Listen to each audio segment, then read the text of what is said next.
اللهم صل وسلم وبارك على سيدنا محمد وعلى آله وصحبه أجمعين. حبايب قلبي، مساء الفل والهنا عليكم حبايبي واخواتي وأحلى متابعين في الدنيا. من الفيديوهات الجميلة يا جماعة اللي بحب أعملها جدا وفعلا بستمتع وأنا بصورها فيديوهات السمك. بجد حاجة كده دماغ وجميلة قوي، اللهم بارك. وخصوصا بقى السمك ده فيه بينا كده في تناغم بينا وبين بعض، اللي هو ايه، السمك بالصلصة ده اللي زي كده في الكومنتات تقول لي بجد يا جماعه بيبقى تحفه خراشي لما بناكله كده، بجد الواحد بيستمتع بيه. يلا بينا كده الفيديو كده وتعالي يلا نعمل احلى سمك. بس هقول لك بقى على تريكات، لو عملتيها هيطلع معاكي سمك ملوش حل. عايزه اقول لك مش هتبطلي تعمليه اصلا.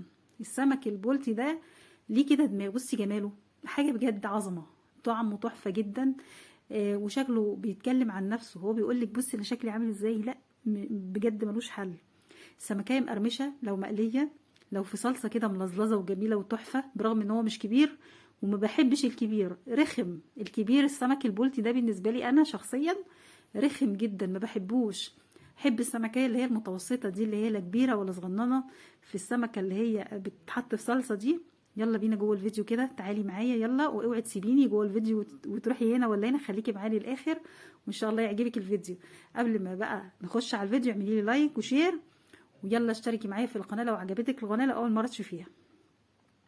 النهارده بقى ايه، كان ليا مزاج اكل سمك في صلصه كده النهارده، وقلت لا لازم اجيب سمك في صلصة. انا بحبه جدا جدا جدا، مهما اتكلم يعني بحبه جدا، عشق بالنسبه لي ده. فطبعا السمك اللي انا بجيبه طبعا زي ما انت شايفه كده مبيبقاش كبير ابدا. الحاجات اللي بتديله طعم حلو قوي بقى انك تمسكي السمكيه كده تديها فتحات من الجناب كده. وعايزه اقول لك من الحاجات اللي بتدي للحم طعم حلو قوي في التتبيله بقى، انك تفتحيه كده وما يكونش كبير. السمك الكبير ده بالنسبه لي غلس، ما بحبش اللحم بتاعه ابدا. احب كده السمكيه المتوسطه، بتلاقي طعمها حلو وجميله قوي، يعني طعمها لذيذ. معايا 3 معالق بقى عشان نعمل التتبيله، 3 معالق زيت كده، معلقتين توم مفرومين. تمام. خدي بالك بقى من التتبيله الحلوه دي. معلقه كبيره كمون، ومعايا كمان الملح بتاعي بحطه على قد كميه السمك بتاعتك، وكمان معايا معلقه هريسه شطه. وعايزه اقول لك التتبيله دي ملهاش حل، حطيها بقى على السمك بتاعك كده، قلبي الاول. تمام. وهاتي السمك بتاعك كده، وزي ما في ناس بتقول بتعرفوا كده بتقول لك بحيقه، مش يعني هي بتحيقه، يعني ايه، بتتبله. تمام. تبلي بقى السمك الجميل ده، القمر ده، السكر ده بجد تحفه جدا. انا بحب السمكيه دي، يعني انا ماليش في سكه السمك الكبير البولتي بالذات. بحس انه طعمه غلس، يعني اللي هو ايه، في كده حاجه غريبه، مش عارفه، مش بحبه. فبحب السمكيه دي جدا، بتحسيها طعمه قوي في الصلصه، وفي المقلي كمان بتبقى مقرمشه وحلوه جدا. تمام. امسكيه بقى كده وتبليه حلو، الفتحات دي تديها من التتبيله القمر دي. تمام. عشان كل ما هتسيبي التتبيله ديت في السمك بتاعك هتبصي تلاقي طعمه جميل جدا.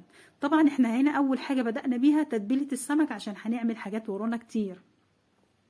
تمام. لزوم بقى السمك القمر ده النهارده، طبعا لازم الاكله كده تبقى قدامك مكتمله. هنجيب 3 حبات من البطاطس ونقشرهم زي ما انت شايفه كده على السريع. وبعد كده هنعمل ايه فيهم، هنقطعهم صوابع، وبعد كده هنحمرهم. عشان هنقولك دلوقتي هنعمل ايه. قطعي البطاطس بتاعتك كده زي ما انت شايفه صوابع رفيعه. تمام. فيها حته مش حلوه كده ولا كده طلعيها. وبقول لك بقى لزوم السمك النهارده، انا طبعا طبق المسقعه ده اساسي جنب السمك. تمام. يعني لما بنعمل سمك في الغالب بنعمل مسقعه، لان ولادي بيحبوها فعلا جنب السمك. معايا حبايه واحده بس من البتنجان، لان مش هكتر كميه مسقعه، وهعملها النهارده من غير فلفل، لان ده كان طلب ولادي للاسف. يعني هم مش حابين الفلفل جوه المسقعه النهارده، فماشي هنمشي لهم اللي هم عايزينه. تمام. فهي حبايه واحده بس، نزلنا عليها برشه ملح كده، وهنسيبها تنزل الميه بتاعتها عبال ما نشوف هنعمل ايه تاني. طبعا جبت طاسه وفيها زيت غزير، طبعا الزيت ده بقى هيمشي معانا طول السكه كده، طول ما احنا ماشيين جوه الفيديو هتلاقي الزيت ده معانا، اللي هو هنعمل فيه ايه، هنعمل فيه حاجات كتير. تعالي بقى الاول هنديله تحميره حلوه. طبعا هننزل البطاطس بتاعتنا اول حاجه، لان هي الحاجه الوحيده اللي في البدايه لازم بتاخد لون حلو ورايق كده، فبننزل البطاطس اول حاجه. ركنت بقى البطاطس على جنب كده، وتعالي لي بحله كده وعليها شويه زيت ومعلقتين سمنه. وهتعملي ايه يا حاجه، هقول لك دلوقتي، بس حطي لي اللايك يا روح قلبي، وما تحرمش ابدا من وجودك معايا جوه الفيديو. هاتي لي بصلايه كده كبيره او متوسطه على قد كميه الرز الصياديه اللي هنعمله. وطبعا السمك البلطي القمر اللي احنا عملناه ده هو بيحب الصياديه. طبعا عايزه اقول لك ان في ناس كتيره جدا تحب، انا من ضمنهم، سمك البحر بحب جنبه دايما السمك الرز الابيض. تمام. اما السمك البلطي في الغالب بنحط جنبه الرز اللي هو الصياديه.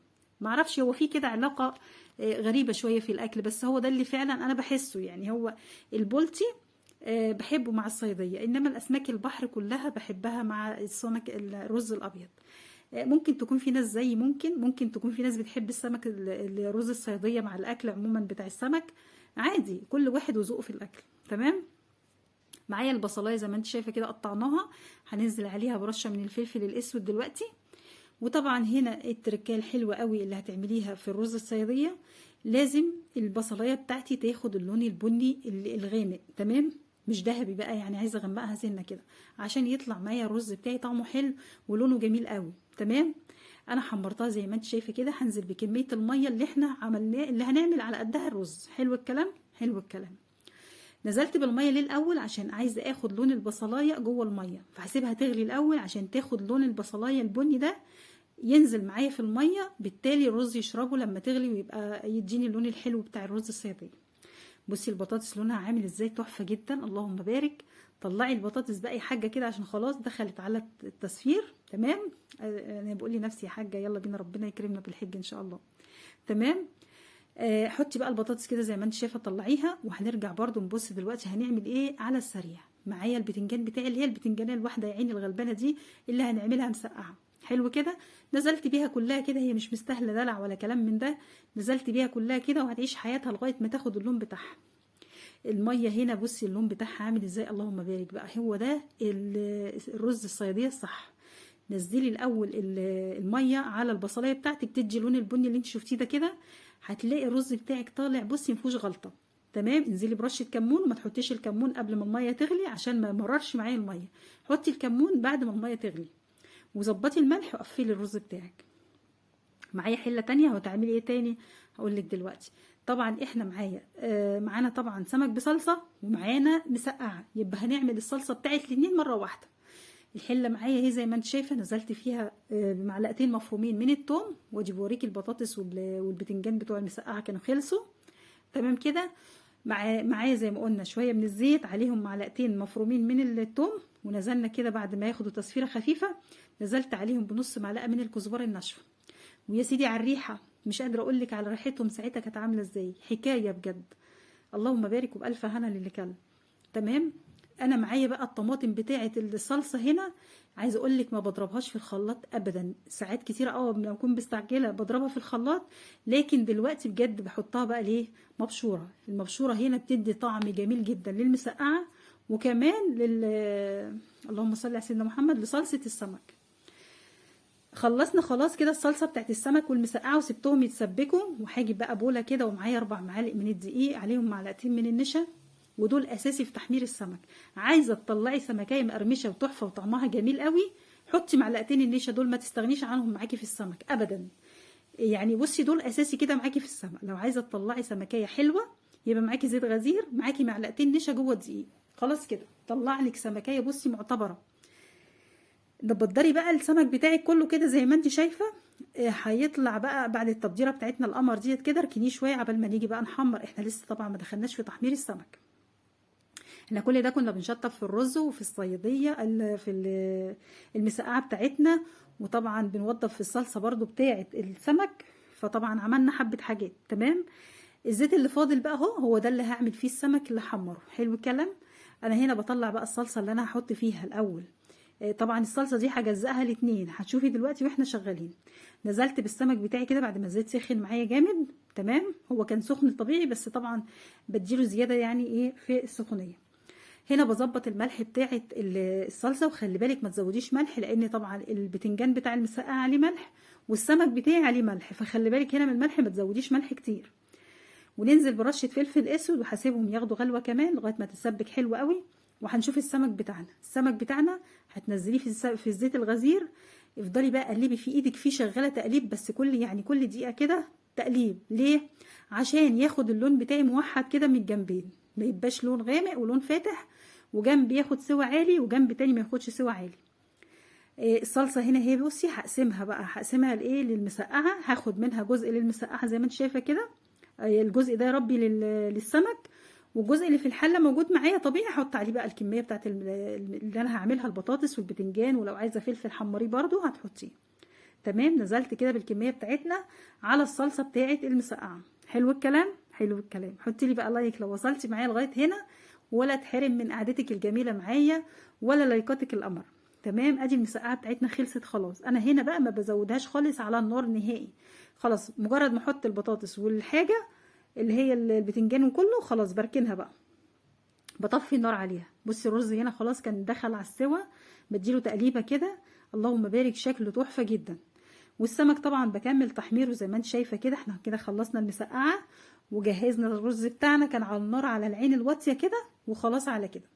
السمك بتاعنا بقى عايزه اقول لك اللون بتاعه تحفه التحفه. بصي جماله عامل ازاي، هو ده بقى الصح. تجيبي سمكيه بقى تطلع معاكي بصي ما فيهاش غلطه كده. زودي زيت غزير ومعاكي معلقتين من النشا على الدقيق، يطلعوا لك سمكيه بصي دماغ كده، اللي هي تمزمزي فيها كده وانت بتاكليها تحفه.